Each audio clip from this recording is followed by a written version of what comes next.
Hey guys, this isn't a usual video like the ones before. This is a testimony video.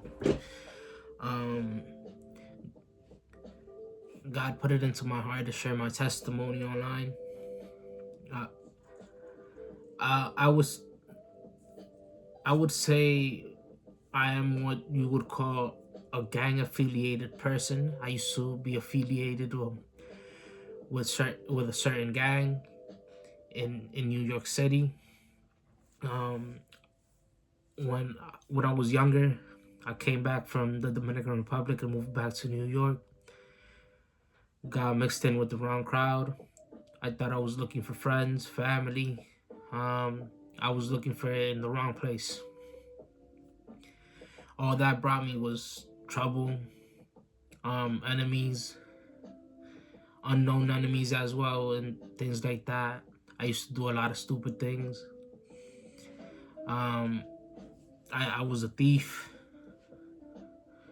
I would go out and do things to people because I didn't have money, because I didn't trust in God, because I just didn't know who God was, who He was.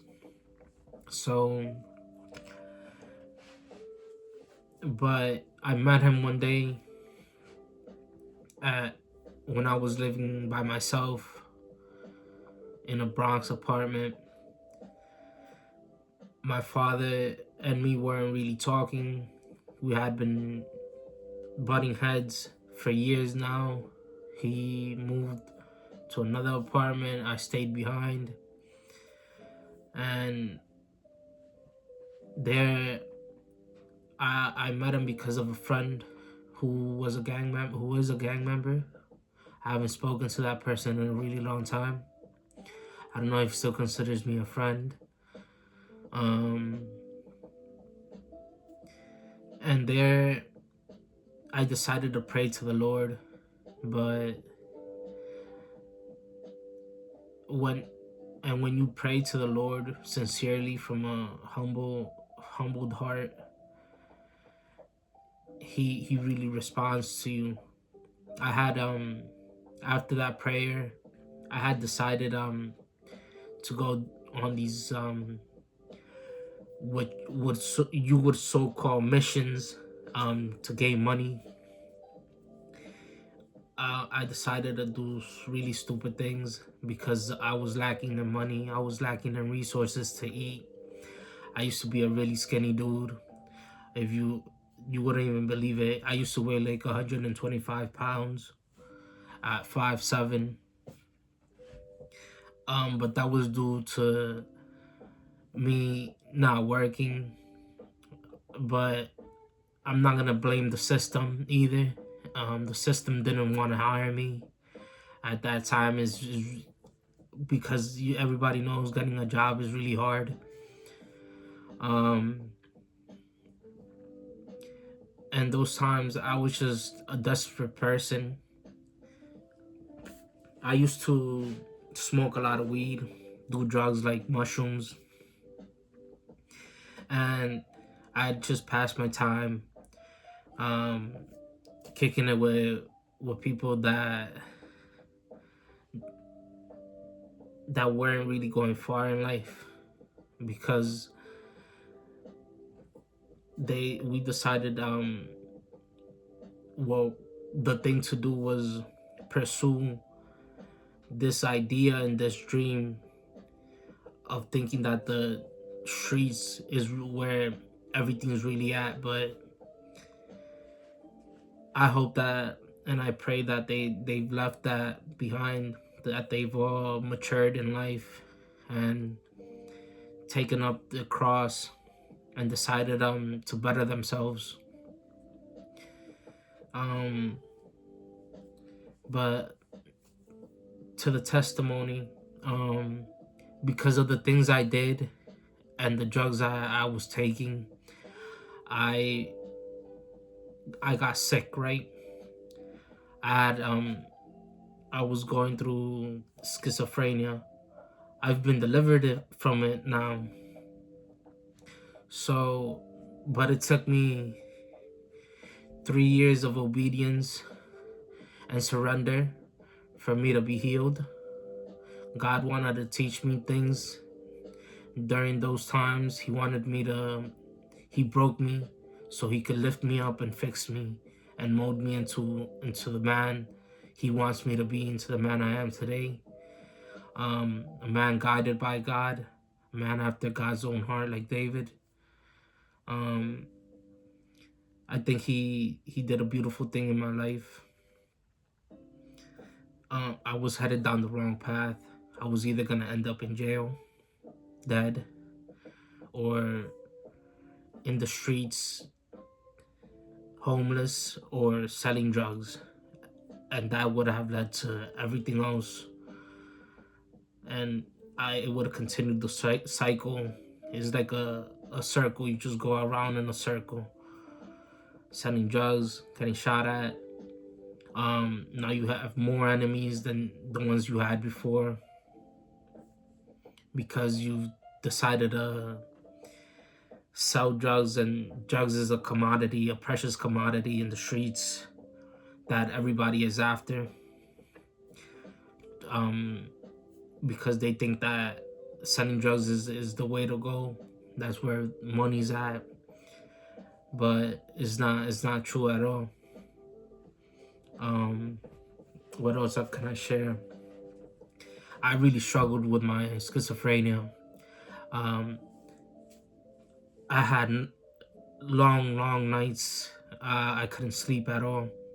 I would close my eyes. I'd see visions. It would be crazy things. And it was really a really long time before I could fall asleep. But this year and the year before, 2025, I was healed from it. I was delivered from that. I was delivered from my life of sin in 2020. I'd like to say 2022. I really don't remember much stuff like that because my mind wasn't in a state where I could really think like that. I just wanted to share this with you guys. I come from I don't come from a wealthy family. I'd consider my family poor. Not to the point that